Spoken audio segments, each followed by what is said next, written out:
Bismillah, alhamdulillah, salatu wassalam ala rasulillah wa ala alihi wa sahbihi wa man wala.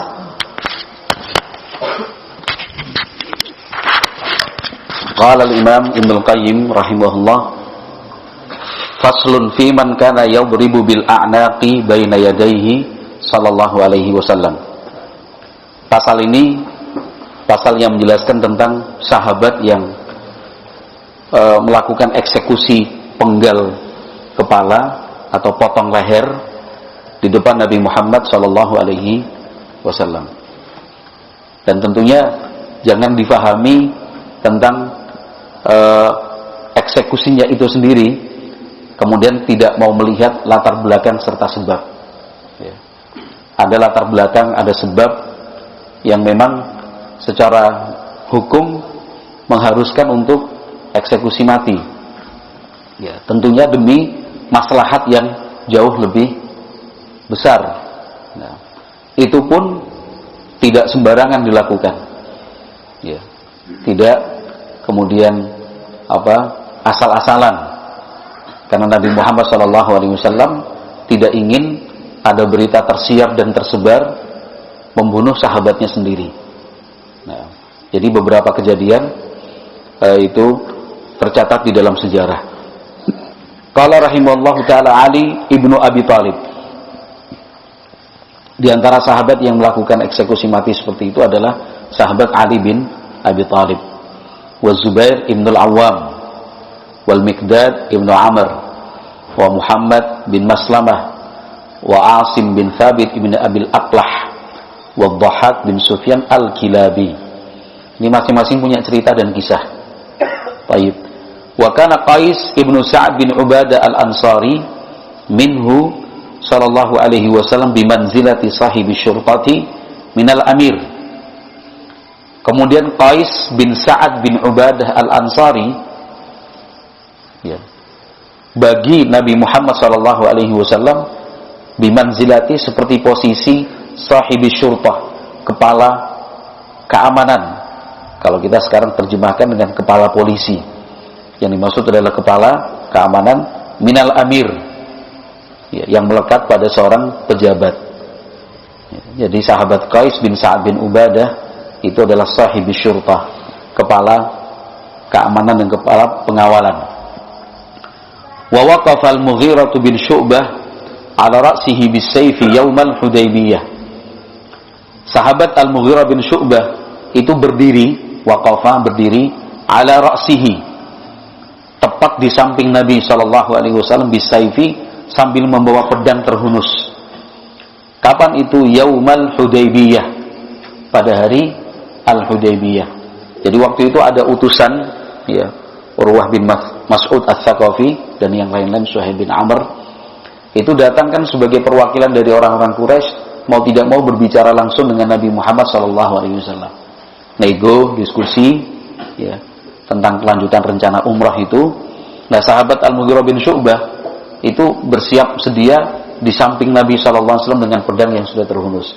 Jadi kalau ada gerakan dari utusan itu yang mencurigakan, boleh langsung begini, ya, dengan sigap dan cepat.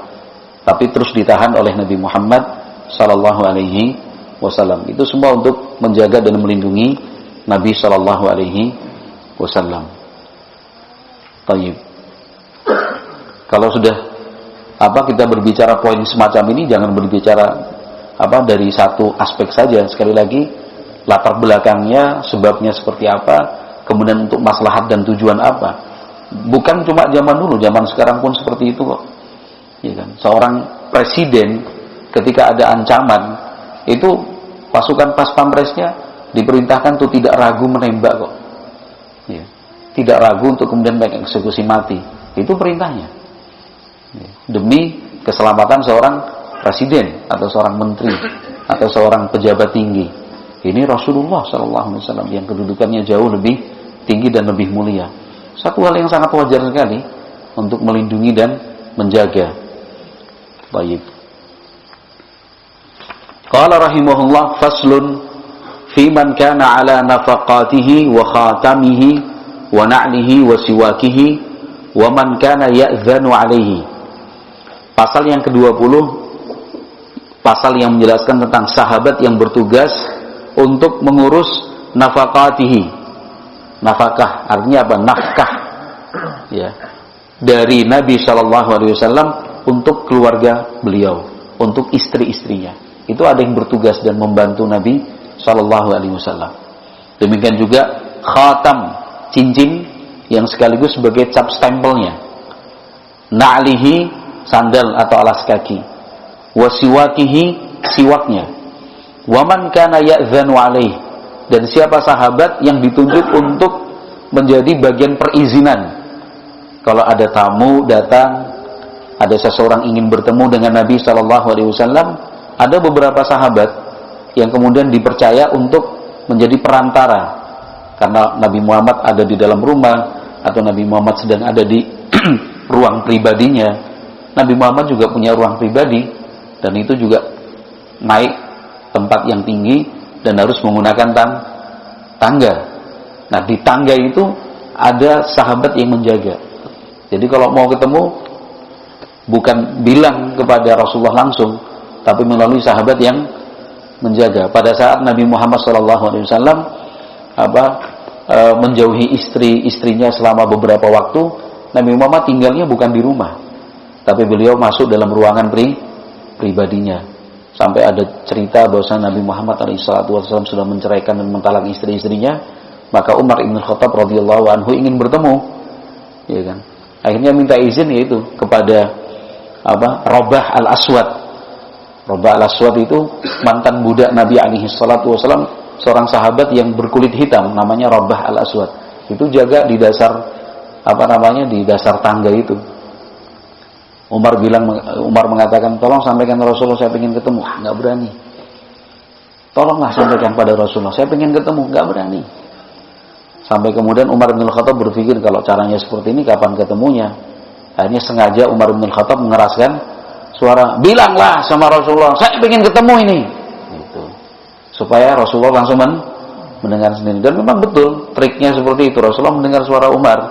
Kemudian Rasulullah perintahkan sahabat Rabah, sudah, naik dia. Dan itu. Kemudian Umar baru diizinkan naik sampai ke atas di ruangan pribadi. Ya, Umar bin Khattab nangis. Nangisnya kenapa? Karena ternyata di ruangan itu tidak ada perkakas dan perabot yang menunjukkan beliau itu seseorang yang patut untuk dimuliakan dan dihormati. Sampai Umar bin Khattab nangis. Rasulullah tanya, kok kamu nangis, Umar? Lah iya, saya lihat para raja, ya kan, Romawi dan Persia, mereka hidupnya seperti itu, padahal Anda keadaannya seperti ini. Yang kemudian Nabi Muhammad mengatakan, kamu nggak ridha, Umar, dunia itu untuk mereka, sementara akhirat buat kita. Kemudian kata Umar, sungguh saya akan membuat Rasulullah tertawa hari ini. Udah, akhirnya dihibur oleh Umar ibn Khattab radhiyallahu anhu. Itu ada petugas-petugasnya. Kemudian qala rahimahullah, kana Bilalun ala nafaqatihi. Sahabat Bilal itu bertugas dan membantu Nabi alaihi salatu wassalam untuk suplai dan distribusi nafkah untuk keluarga. Jadi termasuk kalau ada tamu, ya, ada tamu datang bertemu Rasulullah sallallahu alaihi wasallam, sahabat Bilal itu kemudian yang cek lapangan siapa istri Nabi hari itu yang siap untuk menjamu. Kenapa? Karena tidak setiap waktu ada bahan makanan yang bisa digunakan untuk menjamu tamu.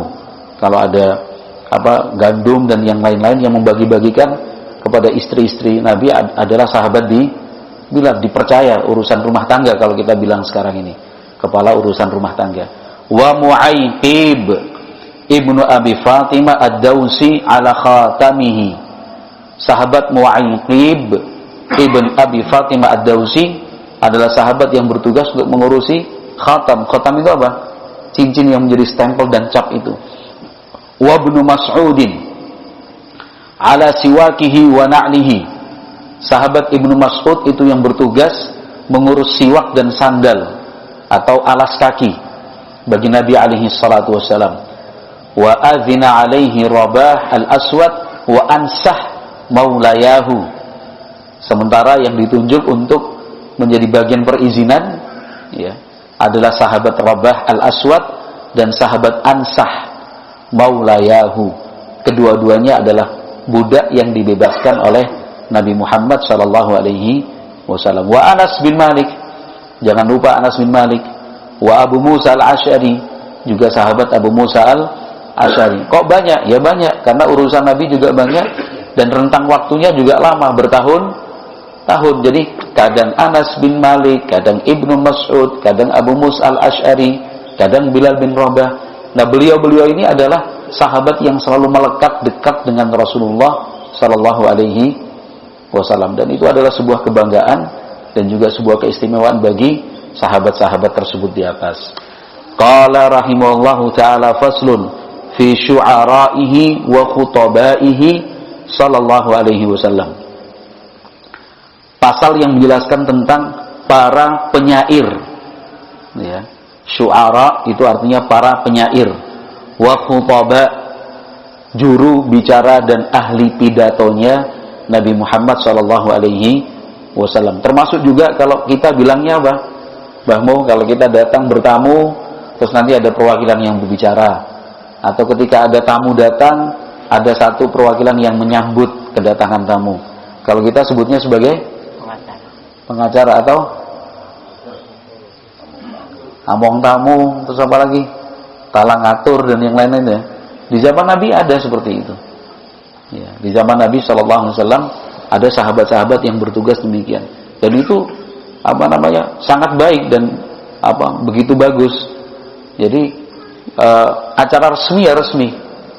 Ya, kalau ada utusan datang, di sana berbicara, di sini juga berbicara. Bahkan saling berbalas syair. Itu sesuatu yang maklum dan masyhur di waktu itu. Ya, kalau orang Indonesia mungkin berbalas pantun, ya kan?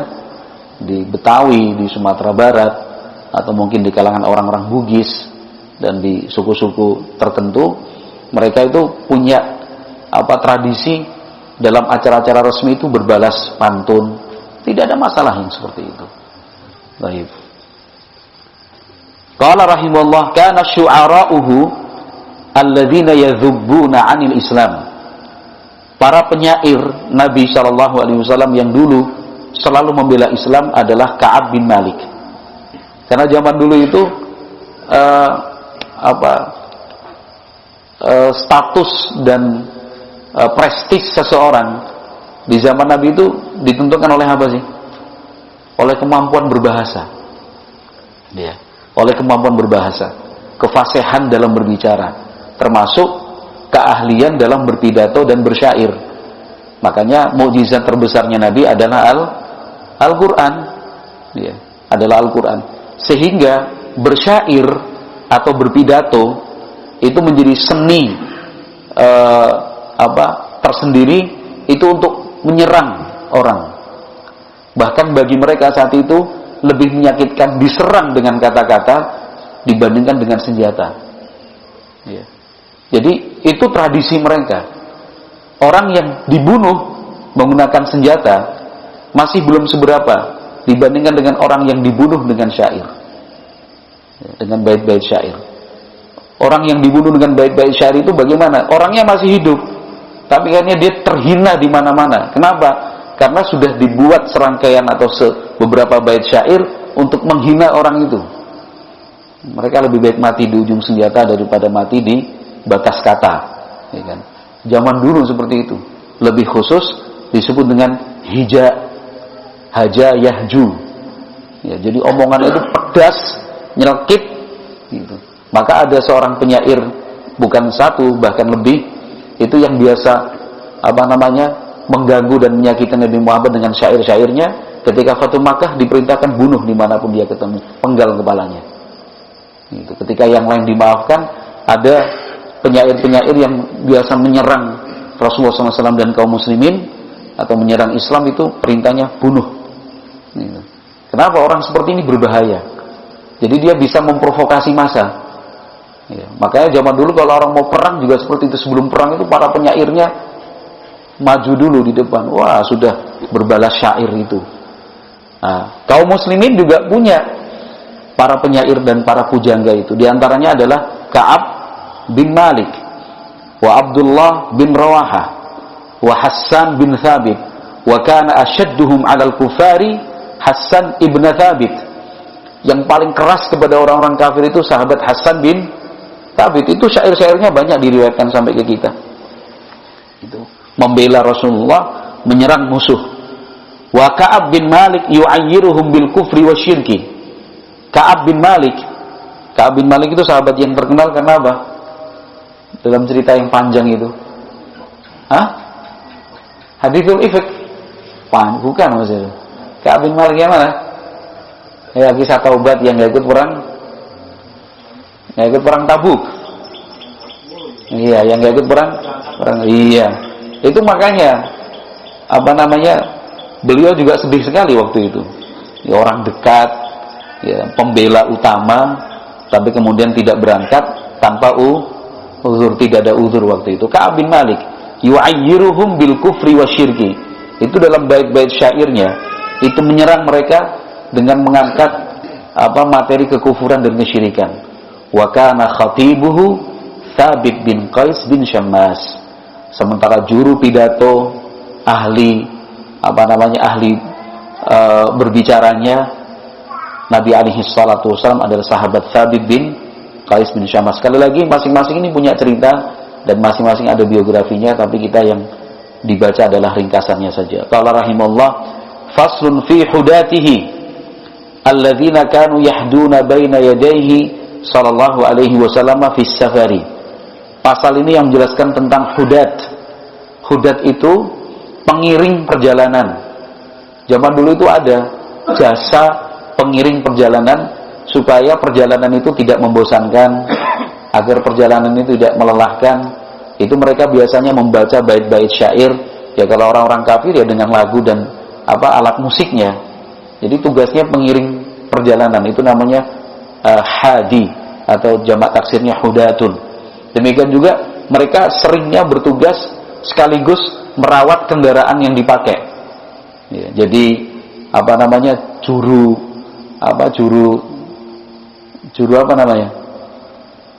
itu kuda misalkan yang atau onta yang narik sana narik sini. Kemudian kalau berhenti yang memandikan, guyang, ngasih makan, ngasih minum, mengistirahatkan, ngasih suplemen. Ya. Tapi juga bertugas itu nanti menghibur yang tuannya yang di atas kendaraan itu, yang ngajak berbicara, yang bersyair, yang bercerita tentang kisah-kisah zaman dahulu, tentang sejarah Arab kuno. Itu namanya al-hadi al-hudat. Ya, bukan cuma pekade. Kalau pekade ngurusi kuda tok. Ini ngurusi kuda, ngurusi onta, maksudnya sesuai jenis kendaraan yang dipakai, tapi juga sekaligus itu tugasnya membuat nyaman perjalanan. Dibayar itu. Dibayar. Ya, yang terkenal dalam cerita kalau kita ngaji dulu ya sahabat Abu Hurairah itu kan, di waktu-waktu kosongnya itu pekerjaannya Abu Hurairah. Ya, sampai kemudian majikan atau salah satu keluarga majikannya menjadi istrinya.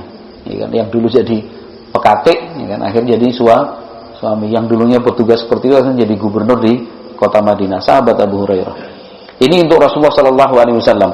Alladzina kanu yahduna, sahabat-sahabat yang dulu melakukan hadwah baina yadayhi sallallahu alaihi wasallam, di hadapan Nabi sallallahu alaihi wasallam fi safari, ketika dalam perjalanan.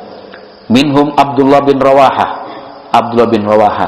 kemudian Jashah, Amir ibn al-Aqwa, wa ammuhu, dan pamannya Amir yaitu Salamah ibn al-Aqwa. Ya, Salamah ibn al-Aqwa ini sahabat yang luar biasa. Ya kan, sahabat yang jago ini Mas Heru? Lari gitu. Nggak ada yang bisa ngalahkan itu. Kalau balapan lari nggak pernah kalah. Itu musuhnya suruh lari duluan.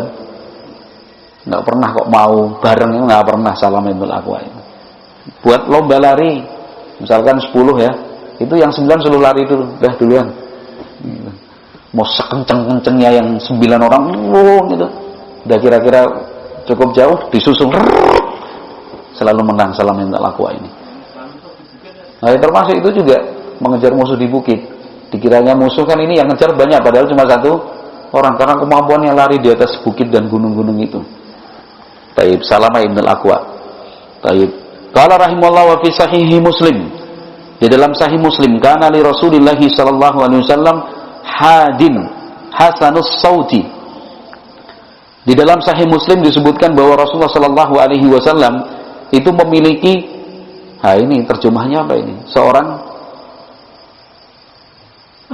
hadin, itu tadi pekatik yo, penghibur. Apa yang menyatukan ini? Nggak ada di Jawa sini. Seorang apa ini? Apa? Tour guide. Mutawif ya. Ini ngurusi kendaraan tapi juga harus menghibur rombongan. Nah, itu yang jelas Nabi Muhammad punya sahabat yang bertugas untuk itu, Hasanus Sauti. Suaranya baik, suaranya bagus, indah. Kan itu, membacakan syair segala macam. Itu. Faqala lahu Rasulullah sallallahu alaihi wasallam. Lalu Rasulullah sallallahu alaihi wasallam dalam suatu perjalanan berpesan, "Ruwaidan ya anjashatu la taksiri al-qawarir." Ruwaidan, pelan-pelan. Itu sambil mengatur kecepatan itu Nabi Muhammad berpesan, "Ruwaidan ya anjashah." Anjashah, pelan-pelan. Artinya perjalanannya itu jangan terlalu cepat dan terburu-buru. Kenapa? Karena yang menumpang di atas waktu itu adalah para wanita. Kata Nabi, la taksiri al-qawarir. Jangan engkau pecahkan kaca yang ada di atas itu. Yakni dha'afatun nisa. Yang dimaksud kaca di sini adalah wanita yang memang punya sifat lemah gitu. Wanita memang punya sifat seperti itu. Sekali pecah ya udah. Dan itu. Bukan berarti kemudian laki-laki juga nggak ada yang seperti itu ya. Baik. Jadi titik pembahasan kita di sini adalah Nabi Muhammad alaihi salatu wasallam juga memiliki beberapa sahabat yang ditugaskan untuk menemani dalam safar dan perjalanan. Baik. Qala rahimallahu taala faslun fi ghazawatihi wa bu'uthihi wa sarayahu sallallahu alaihi wasallam. Pasal yang menjelaskan tentang ghazawat, perang. Ghazwah itu perang yang diikuti oleh Rasulullah sallallahu alaihi wasallam. Ya, wa bu'uthihi. Kemudian pasukan yang dikirim, wa sarayahu. Demikian juga pasukan yang dikirim tanpa dipimpin oleh Nabi Muhammad sallallahu alaihi wasallam. Ghazawatuhu kulluha wa bu'uthuhu wa sarayahu kanat ba'da al-hijrati fi muddati 10 sinin fal ghazawatu sab'un wa 20 wa qila tis'un wa 20 wa qila ghaira dzalika. Jumlah peperangan, misi militer, pasukan yang dikirim ke berbagai daerah setelah hijrah selama 10 tahun totalnya ada 27 kali. Wa qila tis'un wa 20 wa qila ghaira dzalika.